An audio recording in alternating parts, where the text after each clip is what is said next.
Good evening, the Most Reverend Excellency, Archbishop Mark Coleridge, the Archbishop of the Catholic Church in Brisbane, Imam Aslam Hussain,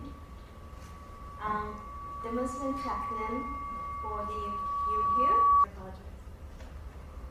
Reverend Sister, friends and students. First of all, I thank you for giving me the opportunity to give this talk from the Buddhist perspective on the topic of a journey of mercy and compassion. All the great spiritual leaders teach us to reduce selfishness and ego, eventually paving the way for the development of unconditional and unlimited love that embraces all beings without exception. If we can genuinely develop such unconditional love and compassion, it will bring about true peace and happiness to both ourselves and all sentient beings. The most popular word in the Western world today is the training of mindfulness. Buddhism cannot be practiced without mindfulness. Mindfulness is the practice of bringing one's attention to the internal and external experiences occurring in the present moment, which can be developed through the practice of meditation. The Buddha taught the discourse on the four foundations of mindfulness through the Satipatthana Sutra. The first step is to notice and take stock of who we are, what is going on in the body, in the mind, in our emotional life, what is driving our thoughts and behaviors. The Buddha said the mind is malleable and pliable. It can be trained and shaped in new ways. An important part of Buddhist practice is taking responsibility for the dispositions and activities of our own mind so that it can operate in ways that are beneficial. When we don't take responsibility for our own mind, external forces such as media, advertisements, companions, and other parts of society will do the shaping. As such, a good starting point is to train the mind in kindness and compassion. When mindfulness is present, we can begin exploring how to be kinder, more forgiving, and spacious with ourselves. Now let us see how we can extend this unconditional love and compassion through Buddhist perspective. We human beings have the capacity to experience a range of powerful emotions. Some emotions are addictive and lead to short-term pleasures. These emotions include greed, hatred, and ignorance. They are called the three roots of evil. To understand and therefore sidestep such negative powers, the Buddha advocated committing to counteract these ways of life by practicing the attitudes of generosity, loving kindness, and wisdom. If we look closely at the many conflicts in the world today over territory, resources, or the actions of another group of humans, we can see that greed, hatred, and ignorance have produced generations of suffering, vicious cycles of retaliation, and endemic social problems. Until the tendencies of greed, hatred, and ignorance are replaced by an attitude of forgiveness, tolerance, sharing, and understanding, any positive developments usually end up being short-lived. Therein lay the greatest power in the world, the power of the human mind to develop boundless loving kindness and boundless compassion in order to develop wisdom. Wisdom here is the knowledge and ability to see things for what they are in reality. It is because we have not developed these potentials within our minds that great hatred and ignorance have taken place. That is why it is crucial for each and every one of us to take every opportunity to act with kindness, compassion, and wisdom as much as we are able to, and to strive to develop these qualities further. Then we will have the strength and the confidence to confront and address even the most difficult issues in such a way as to ensure the welfare and happiness of all beings. In order to answer to all situations arising from all social contacts, the four sublime states of mind, or the Brahma Viharas, were taught by the Buddha. There are many discourses in the ancient text from the Pali Canon which explains these four sublime states of mind. These four, loving kindness, compassion, sympathetic joy, and equanimity, are called abodes because they should be where the mind should constantly dwell on. Loving kindness or metta is the wish to be well and happy. It is the goodwill or the kind of genuine friendliness that you show towards your best friend. When loving kindness is well developed, compassion will naturally arise.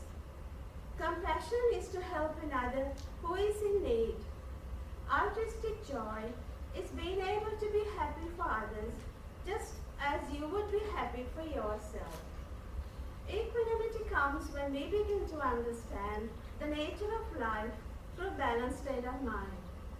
When the nature of life, such as the ups and downs, is fully understood at a deeper level, we are able to be equanimous in the face of such suffering. The Buddha wanted us to extend and develop these qualities that are described in the Metta Sutra as just as a mother who looks after and protects her only child, even at the risk of her own life.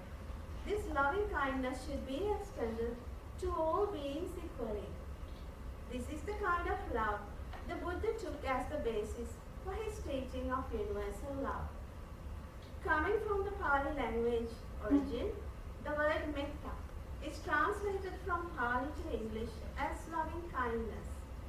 This is because this common word love sometimes can be associated with attachment and desire.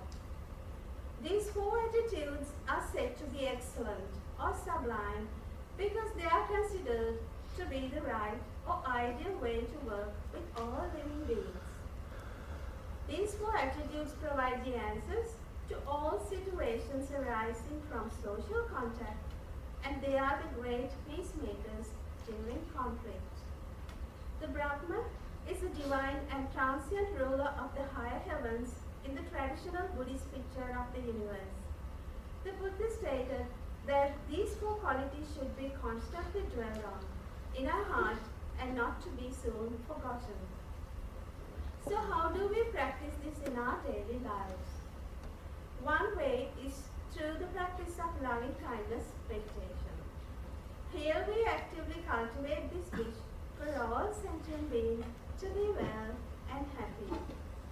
But when we come out of our meditation and encounter the world, we see the manifestations of suffering all around us. If our loving kindness is well developed, then compassion, the wish that all suffering beings are free from suffering, will naturally arise when we encounter suffering. In the sense, it develops a capacity to empathize and understand other people's pain. As we develop the thought of compassion more and more, it will condition our speech and body actions. We will be moved to put love in action, to lend a helping hand in times of need, and to counsel and console those in trouble. When we see people responding to our help, overcome their suffering, and become well and happy, we will also feel happy. And this is how compassion can manifest in speech and body action, therefore helping us develop sympathetic joy. However, despite all our good actions, there are those who are not able to respond to or even refuse our compassionate help. Sometimes we are even blamed or accused despite our kind intentions. It is then that we need to develop equanimity. Equanimity comes when we begin to understand the nature of life, particularly the understanding of impermanence and the law of karma, or cause and effect. The more we can see and understand the law of cause and effect, the more we understand impermanence and unsatisfactory nature of our existence. As such, we will be able to let go and not be disturbed by situations we face. As we will be able to maintain the equanimous mind and continue to work on perfecting our skills and abilities in order to help others more effectively. Loving kindness, compassion, sympathetic joy or altruistic joy, and equanimity are known as the four divine abodes, four Brahma Viharas, or four immeasurable or boundless thoughts. The practice of metta underpins the other three divine abodes, and as your metta develops, so will your compassion, sympathetic joy, and equanimity naturally occur in that order, which will in turn increase your loving kindness. Eventually, when your practice reaches a very high level, each of these qualities will become boundless and unlimited, and you will really be living in a divine abode. Venerable Narada, in Buddha and his teachings, points out how loving kindness possesses a mystic force which can easily influence beings far and near. A pure heart that radiates this beneficial force is capable of transforming wild beasts into tame ones, murderers into saints. Dwelling in the mountain slopes, Buddha says, I drew to me lions and tigers. By the power of loving kindness, surrounded by lions and tigers, by panthers and buffaloes, by antelopes, stags and boars, I dwelt in the forest. No creature was terrified of me, and neither was I afraid of any creature. The power of loving kindness was my support. Thus, I dwelt upon the mountain side. As recorded in the Anguttara Nikaya in the Pali Canon, the Buddha said, monks, when the heart deliverance of loving kindness is maintained and in being made much of, used as one's vehicle, used as one's foundation, established, consolidated and properly managed, then 11 blessings can be expected. What 11? One sleeps in comfort. One wakes in comfort. One dreams no evil dreams. One is dear to human beings. One is dear to non-human beings. The gods guard one. No fire or poison or weapon harms one. One's mind can be quickly concentrated. The expression on one's face is serene.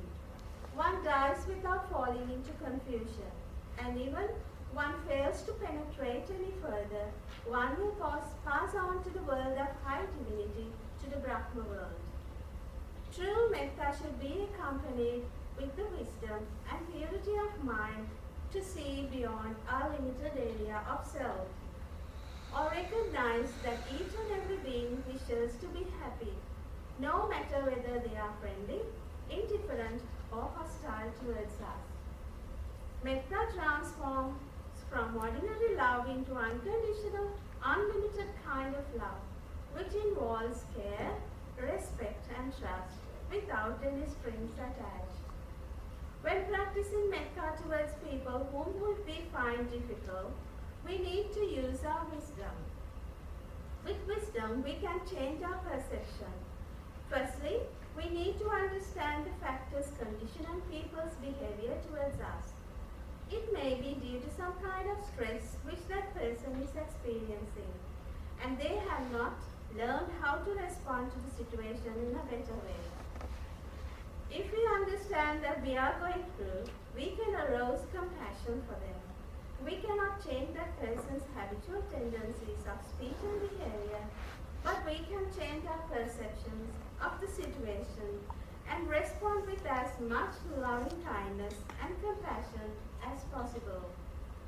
If our foundation of metta is not strong, it is because we lack understanding and wisdom. Forgiveness is a very powerful act in releasing the burden of guilt and remorse from our mind. Developing a forgiving heart will help us to have the patience and endurance to go through negative or challenging situations with a calm and clear mind. We can include forgiveness as part of our metta practice, especially when we feel certain people or situations bring up strong emotions, or sometimes we feel our heart is tight and painful. Firstly, we need to recognize that we have caused harm to others in the present and in the past. Thus, we sincerely seek forgiveness to others. Next, we also need to extend forgiveness to those who have caused us to suffer. Finally, we need to forgive ourselves. When we realize the suffering we have caused ourselves and others through anger, hatred, and other negative emotions, a deep sense of remorse is bound to arise. While we may have enough wisdom not to blame others, sometimes we blame ourselves for the suffering we have created. Forgiveness is a very powerful act in releasing the burden of guilt and remorse from our minds. When we sincerely wish all beings well and happy, we go beyond our own selfishness. It is an act of generosity of the heart. When we get upset with people, we need to be aware that there is some selfish motivation behind it. We are no longer caring for the other person's well-being and happiness, only for our own ideas of what we want. Here, the practice of mindfulness comes into action, changing our perception with wisdom. There are two ways of developing the sublime states. First, by practical conduct and appropriate direction of thought, and second, by methodical meditation aiming at the absorptions. Methodical meditative practice will help love, compassion, joy, and equanimity to become spontaneous. And if one's practical life is increasingly governed by these sublime states, the mind will have less resentment, tension, and irritability. The chaotic, weary, restless world today, where the nations are arming themselves to their teeth, frightened by one another, where human life is endangered by nuclear weapons which may be released in any moment, is solely in need of this universal love and universal compassion, so that all may live in one world of perfect peace and harmony, like brothers and sisters. The Buddha said, hatred do not cease through hatred, only through love alone they cease. The benevolent attitude is the chief characteristic of metta. One who practices metta is constantly interested in promoting the welfare of others. One seeks the good and beautiful in all about, not the ugliness in others. For anyone who wishes to help and bring benefit to others, whether it be your own family, your community, nation, or the whole world, it is very important to develop these immeasurable qualities, beginning with a strong foundation in the practice of metta. The more we develop loving kindness, compassion, sympathetic joy, and equanimity, the more this world will be a caring and peaceful place. Finally, I conclude this speech with a quote from the Dhammapada, the verses of the Buddha. The thought manifests as the word manifests as the deed develops into habit hardens in character. So watch the thought and its ways with care, and let it spring out of love, born out of concern for all beings. As the shadow follows the body, as we think, so we become. Thank you.